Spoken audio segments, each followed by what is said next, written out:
ഷാർജയിൽ ആത്മഹത്യ ചെയ്ത അതുല്യയെ ഭർത്താവ് മർദ്ദിക്കുന്ന കൂടുതൽ ദൃശ്യങ്ങൾ ഇന്നലെ പുറത്തു വന്നിരുന്നു. അതുല്യയെ കൊല്ലുമെന്ന ഭർത്താവ് സതീഷ് ഭീഷണിപ്പെടുത്തുന്നതായും ദൃശ്യങ്ങളിൽ കാണാൻ പറ്റും.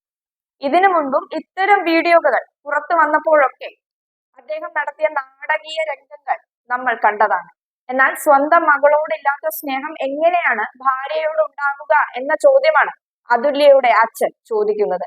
10 വർഷത്തോളം പീഡനം സഹിച്ചാണ് അതുല്യ പിടിച്ചു നിന്നത്. ആ വീഡിയോകളിലും അത് അവർ പറയുന്നുണ്ട്. ആ സാഹചര്യത്തിൽ അവൾ ഒരിക്കലും ആത്മഹത്യ ചെയ്യില്ലെന്നും അദ്ദേഹം പറയുന്നു. അനിയത്തിയുടെ വീട്ടിൽ നിന്നും ചിരിച്ചു കളിച്ചാണ് അതുല്യ സ്വന്തം വീട്ടിലേക്ക് മടങ്ങിയത്. ആ മകളെയാണ് പിറ്റേ ദിവസം മരണപ്പെട്ട നിലയിൽ കാണേണ്ടി വന്നത്. തന്റെ മകളെ ഇല്ലാതാക്കിയ സതീശന് കടുത്ത ശിക്ഷ നൽകണമെന്ന് പിതാവ് രാജശേഖരൻ പറയുന്നുണ്ടായിരുന്നു. സതീശനെ കസ്റ്റഡിയിലെടുത്ത് തന്റെ മകൾക്ക് എന്ത് സംഭവിച്ചു എന്നറിയണമെന്നും അദ്ദേഹം പറഞ്ഞു.